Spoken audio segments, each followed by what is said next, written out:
마태복음 22장 23절에서 33절까지의 말씀을 봉독해 드립니다. 마태복음 22장 23절에서 33절까지의 말씀입니다. 부활이 없다 하는 사두개인들이 그날에 예수께 와서 물어 가로되, 선생님이여, 모세가 일렀으되 사람이 만일 자식이 없이 죽으면 그 동생이 그 아내에게 장가들어 형을 위하여 후사를 세울지니라 하였나이다.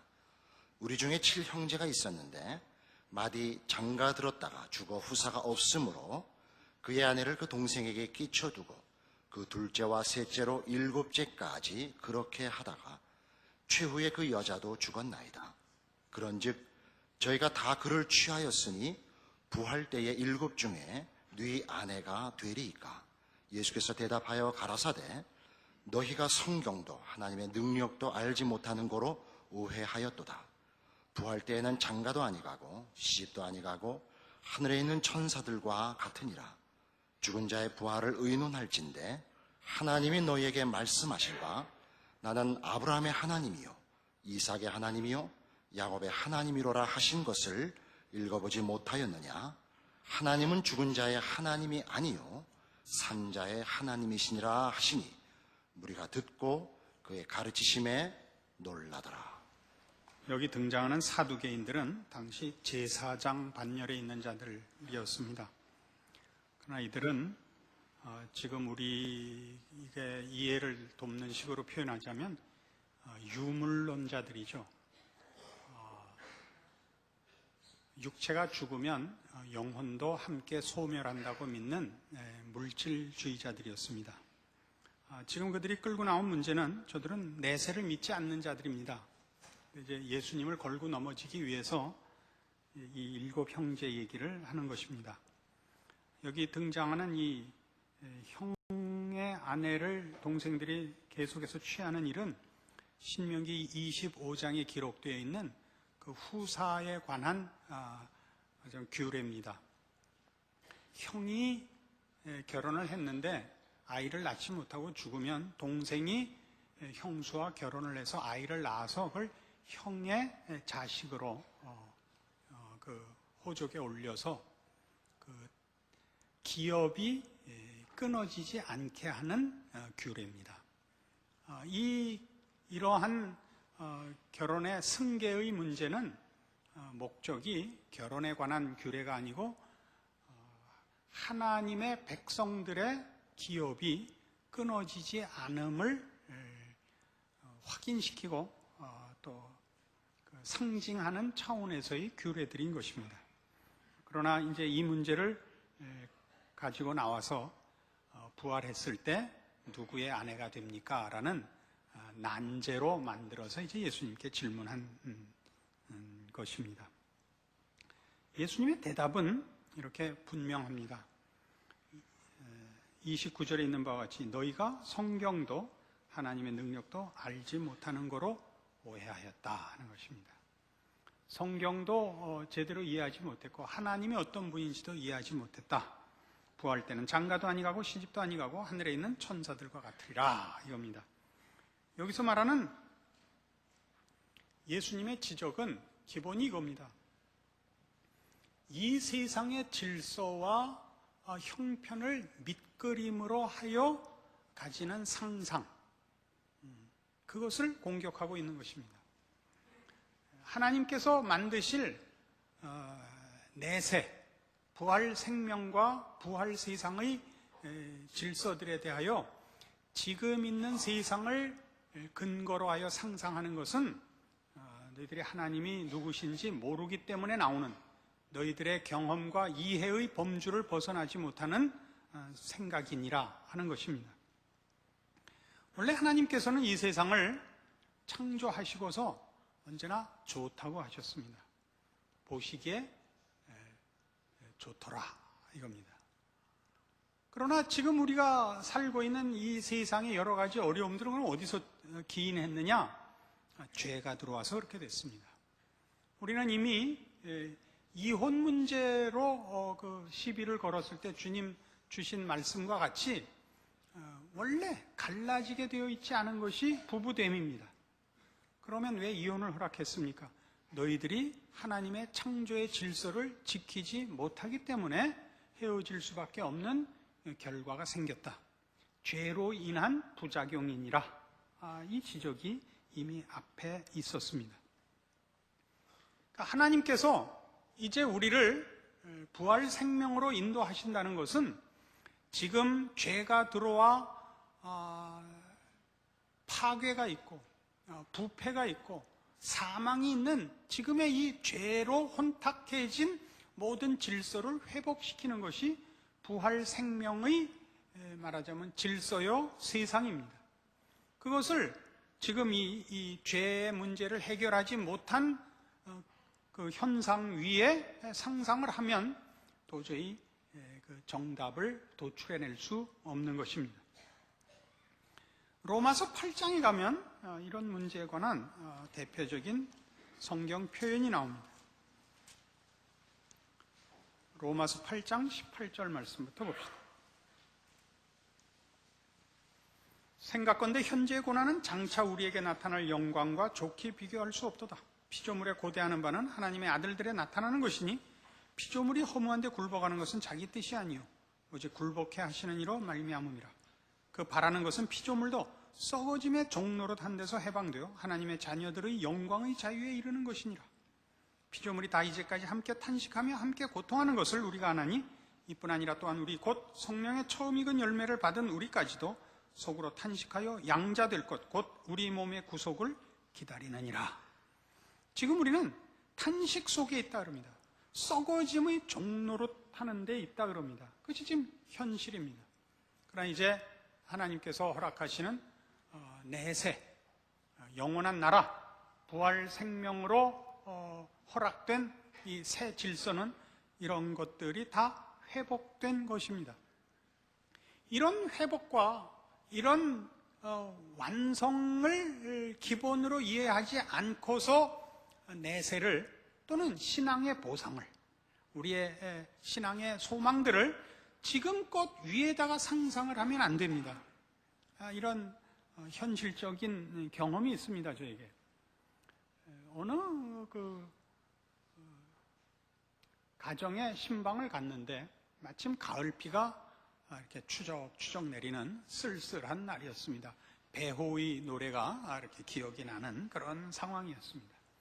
갔더니 이제 잘 준비된 가정에 이제 뭐 예배가 끝나고 이제 아주 향기가 좋고 맛은 없는 그런 커피를 내놓고 무슨 스키 하는 사람의 이제 곡을 틀어놓고 이제 무슨 케이크를 이제 같이 먹으면서 그분이 이렇게 얘기했습니다.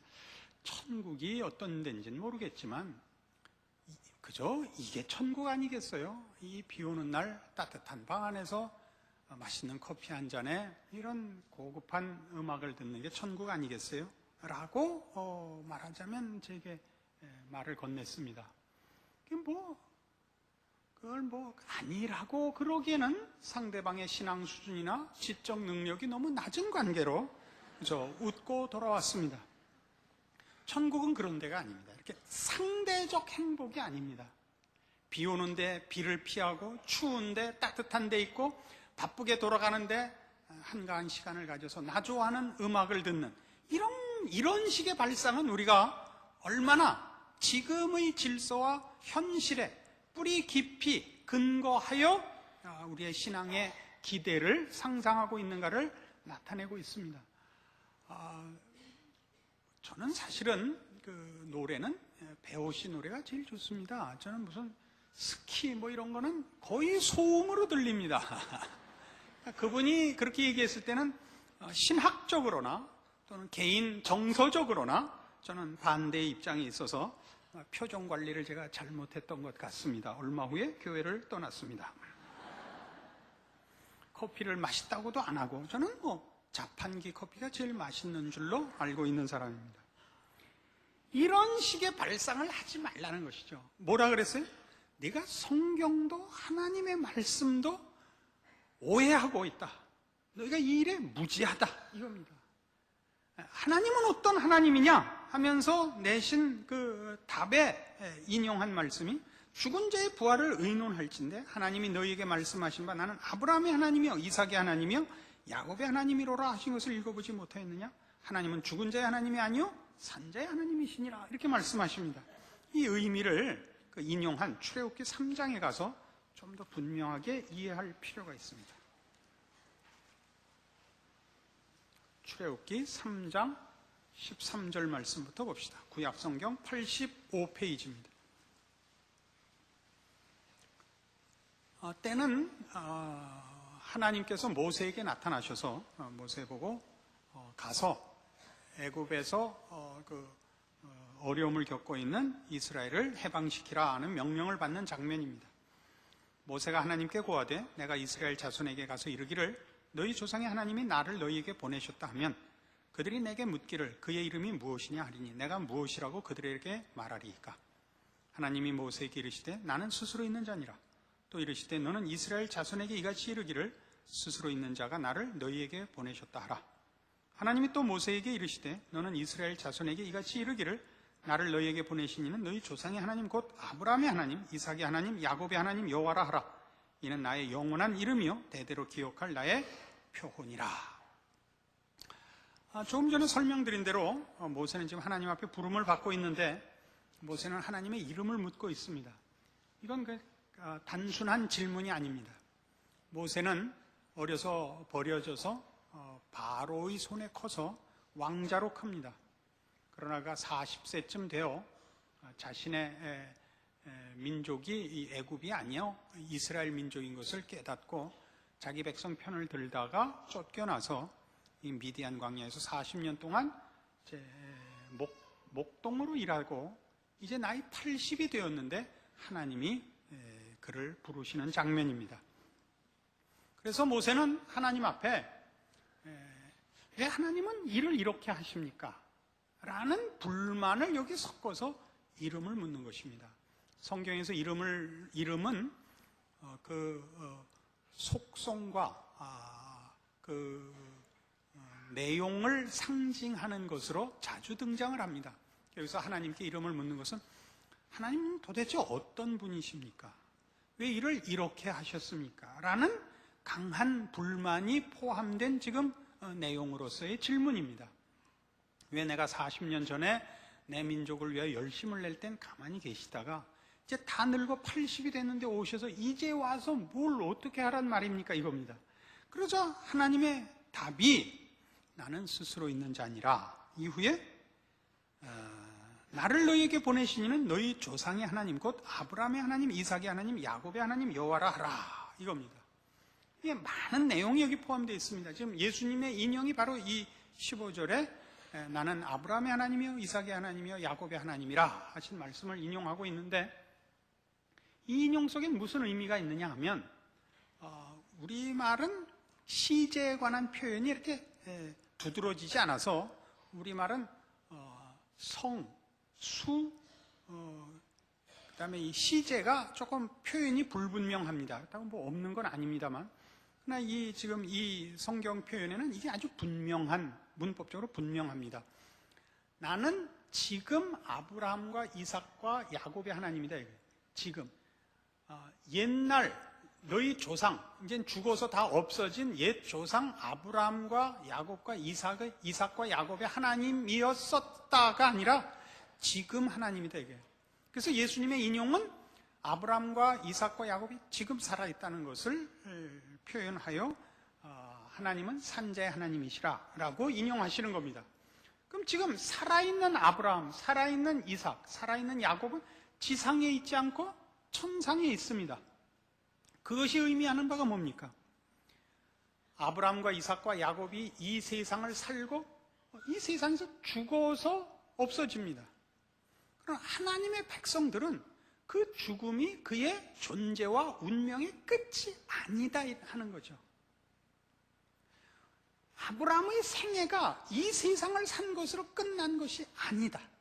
이삭이 이 세상을 살고 죽음으로써 그의 존재가 끝난 것이 아니다.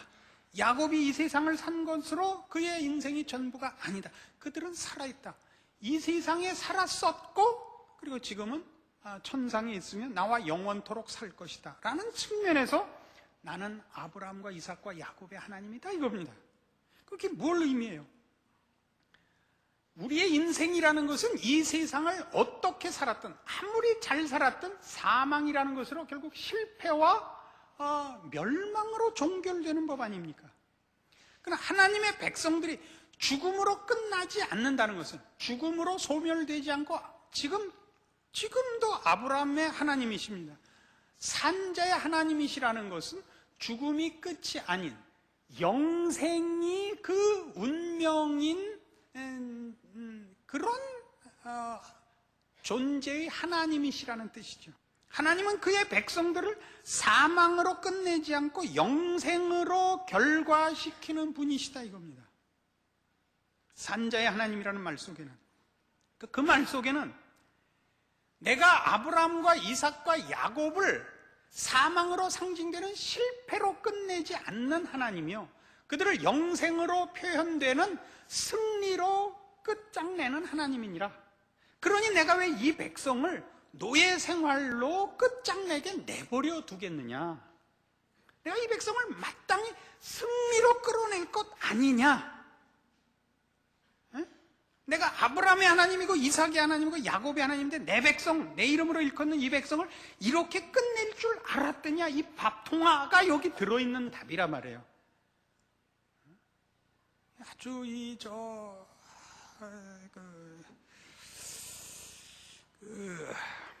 머리가 나쁜 건지, 신령한 이해가 없는 건지, 뒷시간에 뭐 중요한 약속이 있으신 건지.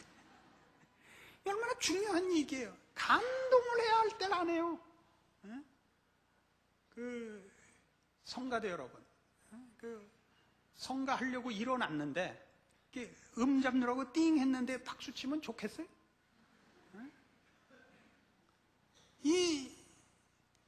우리한테 주는 말씀이 뭔가 즉각적으로 오잖아요. 우린 지금 인생의, 신자된 인생의 그 소원이 뭐예요? 여러분, 현실이 얼마나 고달퍼요. 여러분 마음속에 이런 생각이 있잖아요. 뭐 영생이고 뭐 멸류관이고 다 관두고요. 그냥 어떻게 이것만 좀 해결하고 죽게 해주십시오. 창피하지 않게 인생을 마무리 짓게 해주십시오. 자식들을 내가 눈 뜨고 있는 동안만은 좀 어떻게 좀 지켜주십시오. 이렇게 됐단 말이에요. 이미 우리의 신앙이라는 것이 나는 아브라함의 하나님이요 이삭의 하나님이요 야곱의 하나님이요가 없어졌단 말이에요. 하나님은 그저 빚이나 갚아주시는 하나님, 그저 병이나 낫게 해주시는 하나님, 그저 창피나 안 당하고 죽게 해주시는 하나님으로 전락했다고요. 왜? 이렇게 생각해봐요. 요셉의 경우를 다시 생각해보자고요. 요셉이 이제 영문도 모른 채 이제 풀려갔어요. 노예 생활을 하다가 이제 또 정말 어불무쌍하게 감옥에 갇혔어요. 옛날 시대에는 인권이라는 건 존재하지 않았고 감옥에 들어가면 일정 기간 동안 그 죄값을 치르고 나와라가 아니라 들어가 죽어라 하던데요. 아주 극악한 환경이라 말이죠. 거기서 가진 소원이 뭐였겠어요? 어떻게 하면 이 밤을 춥지 않게 보낼까? 어떻게 하면 밥 한 끼 잘 먹어볼까? 어떻게 하면 최대한의 소망이라면 다른 거 다 관두고 뭐 부모님 만나고 뭐 형들 만나고 뭐 어떻게든 다 억울한 거 벗겨지고 자유를 어떻게 하면 얻을까? 그 이상의 무슨 소원이 있겠어요? 그러나 요셉을 기다리고 있었던 것은 총리라는 자리였습니다. 지금 우리에게도 마찬가지입니다. 우리가 가지는 바 현실을 근거로 하여 우리가 가지는 이 부정적이고 완전히 주눅이 든 신앙에 대한 기대는 그저 저도 뭐 그 중에 하나입니다만 제 식으로 얘기하면 이겁니다. 하나님 가능한 한 빨리 저를 데려가 주십시오. 이게 제 기도입니다. 왜냐하면 여태껏 저는 제 정체보다는 소문이 너무 좋게 났어요. 그래갖고 요새는 다들 쌍꺼풀 한 사람들 전부 한꺼풀로 눈 수술을 받는다래요. 저를 닮게 하려고. 그래서 이게 이제 나중에 정체가 드러나거나 어느 날 어느 날 실수해서 뽀록이 날까봐 저는 아주 전전긍긍해요.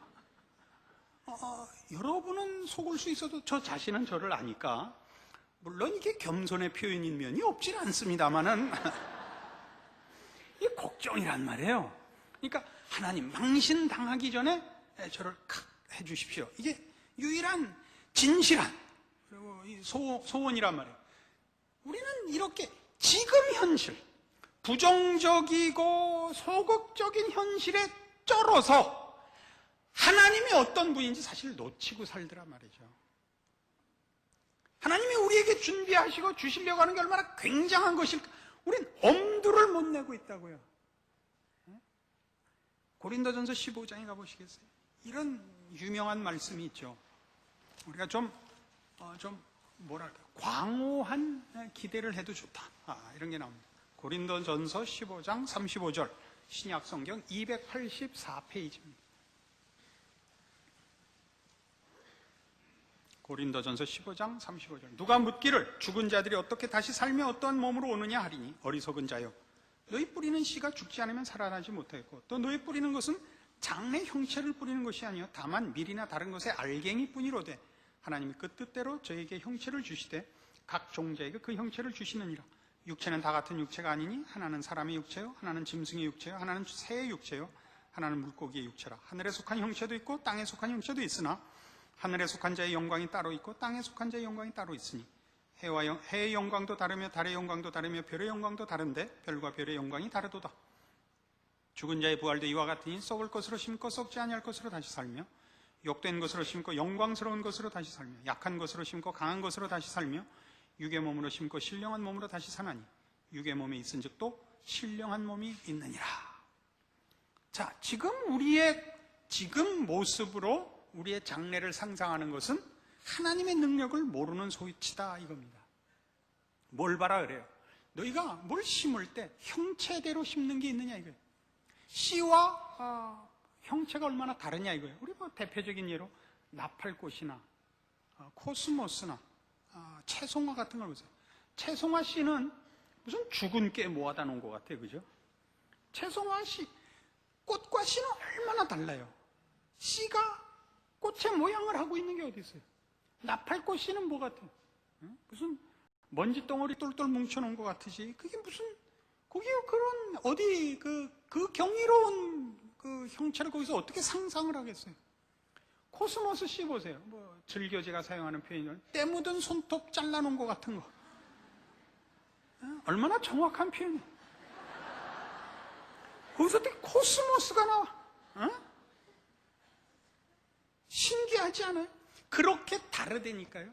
그렇게 달라요. 하나님이 우리에게 약속하셨고 그리고 이루실 우리의 영광은 지금 여기서 이렇게 얘기하죠. 육의 몸으로 심고 신령한 몸으로 다시 산다 이거예요. 육의 몸이 있은즉 또 신령한 몸이 있느냐. 그때 우리 몸은 신령한 몸으로서의 그 영광을 가질 거예요. 그 육체는 지금 우리가 보는 육체와 다르다고요. 여러분 뭐 그 애벌레와 성충의 차이를 보시죠. 무슨 곤충들을 보세요. 곤충의 그 애벌레와 그 성충의 차이 중에 아주 대표적인 게 이 나비들 아닙니까? 나비만큼 그 무늬나 색깔이나 그렇게 화려한 그 생물이 어디 있겠어요? 그러나 애벌레는 우리는 하여튼 꿈틀거리는 건 다 싫잖아요. 다 그 차이예요. 지금 여러분이 지금 이 세상을 사는 동안에 영광된 모습과 지위를 갖고 있으면 거기 가서 더 영광되고 그러지 않죠. 대부분 보면 자연의 현상 속에서도 하나님 우리에게 계시한 건 이겁니다. 흉측하게 생겼을수록 성충이 멋있다 하는 것입니다. 아멘 안 할 거예요? 여러분은 안 흉측하다 이거죠. 우리가 지금 사는 모습에서 우리는 무슨 위인스럽고 영웅스럽고 승리해 보이는 모습이 없는 것이 현실입니다. 살기 바쁘죠. 그죠? 어떻게 하루를 넘기나, 어떻게 애들을 키우고, 어떻게 하루하루를 먹고 살고, 남에게 피해 주지 않고, 나에게 주어진 짐을 어떻게 감수하느냐가 전부인 삶을 살고 있습니다, 대부분. 그러나, 그렇다고 해서 우리가 못났거나, 약하거나, 열등하지 않다는 것입니다. 여러분의 기대는 기껏 어떻게 이 하루를 넘기느냐지만 나중에 잠을 깨고 보니까 하나님께서 우리를 너무나 비교할 수 없는 영광과 승리와 완성의 자리로 허락하셨다는 것을 모두가 확인하게 되고, 우리는 그 놀라움을 하나님 앞에 바치는 찬송으로밖에 어떻게 표현할 수 없게 될 것입니다. 이것이 오늘 주님께서 우리에게 주시는 말씀입니다. 죽음으로 끝나지 않는다는 것이 갖는 뜻의 그 적극적이고 그 무한한 영광의 이미지를 놓치지 마십시오. 이 세상이 주는 바 어려움, 현실적 그 짐들로 인하여 여러분들이 겪는 하루하루의 삶의 고단함으로 여러분에게 약속되어 있고 하나님이 여러분에게 하시려는 일들의 고급한 것들을 놓치지 마십시오. 이것이 오늘 성경이 우리에게 하시는 말씀입니다. 부활을 논할진대 나는 아브라함의 하나님이요 이삭의 하나님이요 야곱의 하나님이라 한 말씀을 기억하자 말입니다. 저들의 생애가 죽음으로 끝나지 않았고 저들의 생애가 이 세상에 있던 것으로 이어지는 것이 아니라 하나님의 능력에 의하여 하나님의 형상으로 완성되는 영광과 승리와 감격의 자리에 가는 그 거룩한 우리의 운명, 그 결국을 내다보는 신자된 약속들이 여러분의 현실을 이런 기대와 말씀 안에서의 낙관으로 여러분 전 인생이 인내와 충성과 성실과 약속으로 맺어지는 완성으로 이어지기를 여러분이 말씀을 근거하여 약속하시고 승리하시기를 권합니다. 기도하십시다. 하나님 아버지 은혜를 감사합니다. 하나님께서 아브라함의 하나님이시듯 우리의 하나님이십니다. 하나님이 아브라함에게 100세 아들을 주셨듯 우리에게 모든 것으로 주시는 것을 믿습니다. 그 아들을 아끼지 아니하시고 우리에게 주셨은즉 우리에게 주실 것 중에 아끼고 남겨둔 것이 없음을 믿습니다. 우리의 현실의 고단함이 우리의 장차 받을 바 영광과 승리를 좌우하지 못하는 것도 믿습니다. 우리의 지금 미물같이 사는 현실이 우리의 열등함이나 못난 것이나 하나님의 외면 때문에 일어나는 것이 아님도 믿습니다. 우리의 장차 얻어질 승리와 영광과 완성과 자랑을 인하여 하루하루를 주의 사람으로 성실히 살 것과 인내할 것과 충성할 것과 그리고 마침내 주 앞에 서는 날 감사할 것을 말씀을 근거하여 믿고 다짐하고 그리고 마음과 뜻과 정성을 다하여 하나님을 사랑하며 살리라 약속하며 이 말씀을 간직합니다. 우리 마음속에 각인하시고 우리의 믿음을 굳게 하시고 주의 허락하신 약속들로만 앞으로의 생애를 승리하게 하여 주시옵소서. 예수님 이름으로 기도합니다. 아멘.